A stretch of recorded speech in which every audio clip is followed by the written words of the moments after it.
जय श्री राम दोस्तों। आप सबका उन्नति एस्ट्रो वाला के यूट्यूब चैनल पर स्वागत है। ये वीडियो शादी से संबंधित एक एग्जाम्पल को डिस्कस करने के लिए बना रहा हूँ। और साथ ही अगर जिस तरीके से मैं आपको ये प्रिडिक्शन बताऊंगा, चार्ट में कैसे प्रिडिक्शन की टेक्निक है वो नहीं, लेकिन यहाँ ये कुंडली क्यों अविवाहित कुंडली के चांसेस। देखिए, बहुत सारे लोग आपके साथ आके तर्क वितर्क करेंगे। ये जातक का जिस समय हुआ होगा सर जन्म, उस 2 घंटे के दौरान यही 3 नंबर की कुंडली उदित होगी। क्या इसमें से सभी अविवाहित रहेंगे? ऐसा मैं नहीं कह रहा, क्योंकि मैं झूठ कभी बोलता नहीं।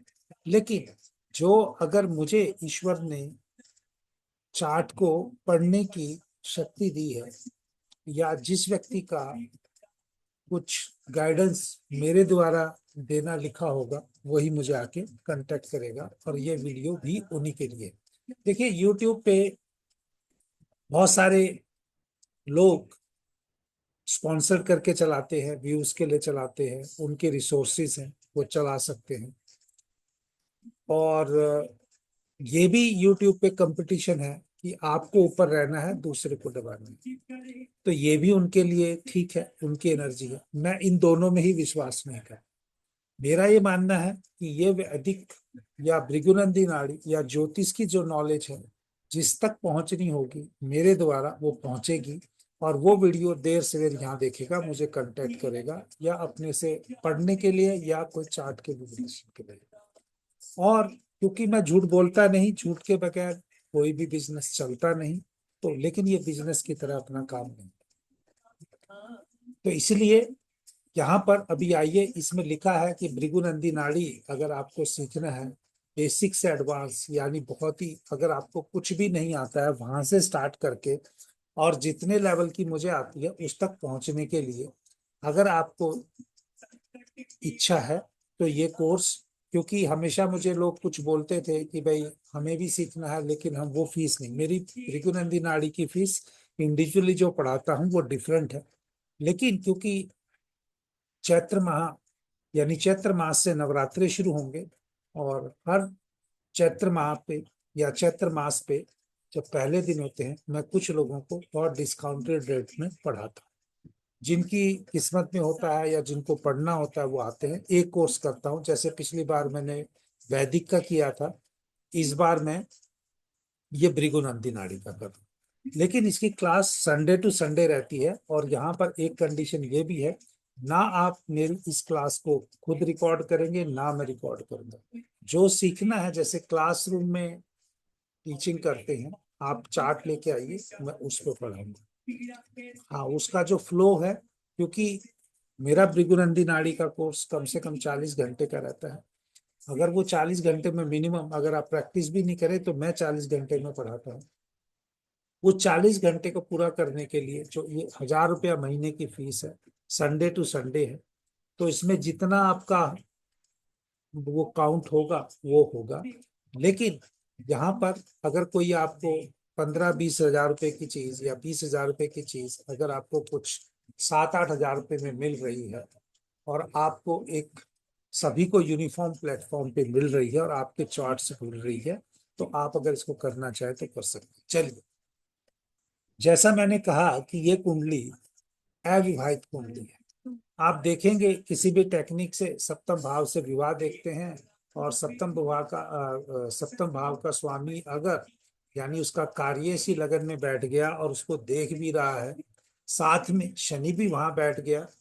शनि क्योंकि चीज को चाहे दे देर से, लेकिन देता जरूर है। लेकिन फिर भी मैं यहाँ पर एक चीज कह रहा हूँ कि ये अविवाहित कुंडली हो सकती है।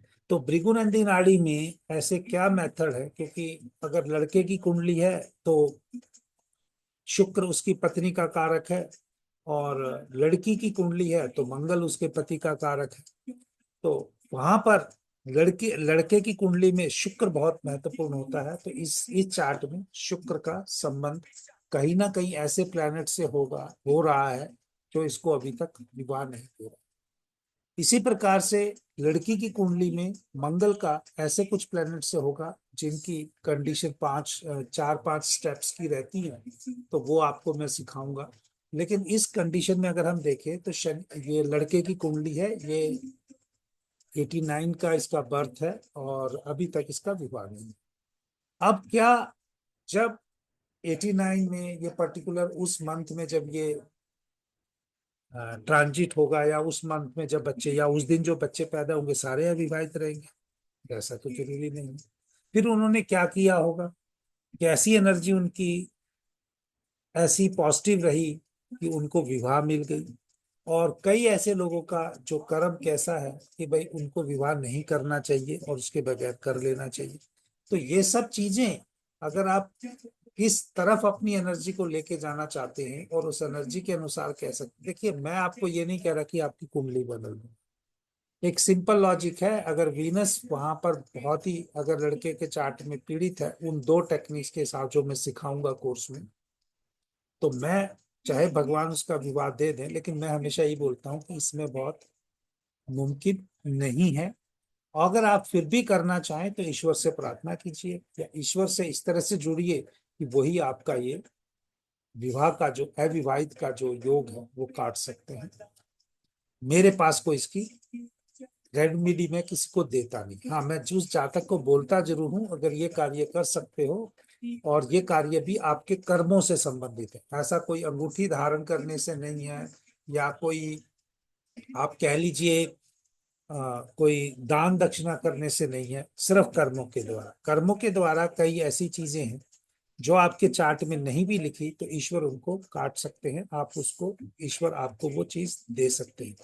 तो यही सब चीजें अगर आप सीखना चाहते हैं, पर मैं ये बोल रहा हूँ कि अगर ये आज जातक की उम्र 25 + 11 36 साल हो गई है। कई बार मैंने ऐसा भी देखा है, कई जातकों की शादी 44 साल में फर्स्ट टाइम हुई, पर उनकी कुंडली में विवाह के योग। इसकी कुंडली में अभी भी अगर मैं आपको देख के बता रहा हूं तो इसमें अविवाहित के योग है।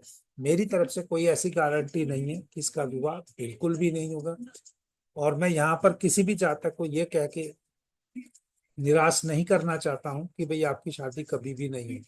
लेकिन कुछ योग ऐसे हैं, उन योग को काटने के लिए आप क्या कर्म कर सकते हैं उसके द्वारा अगर आपको भगवान ईश्वर कराएंगे तो करा सकते हैं।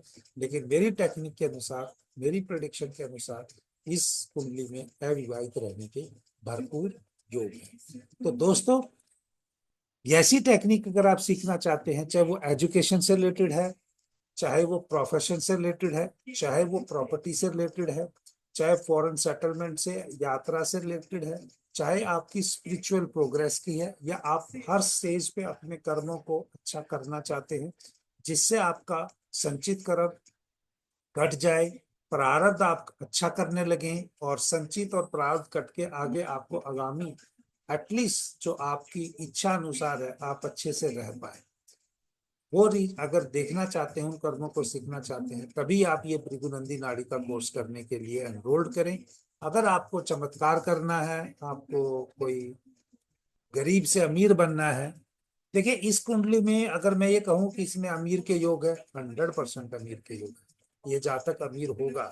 लेकिन अमीर होने के बाद भी क्या इसका विवाह नहीं होगा, तो मैं कह सकता हूँ हाँ जी इसका विवाह नहीं होने के चांसेस हैं। लेकिन क्या बिल्कुल भी नहीं होगा? नहीं जी। अगर वो ईश्वर में विश्वास रखता है और कुछ पर्टिकुलर कर्म्स करता है तो वो कुछ स्टेज पे उसको मौका जरूर मिल सकता है। जय श्री राम। हर हर महादेव। ओम नमः शिवाय।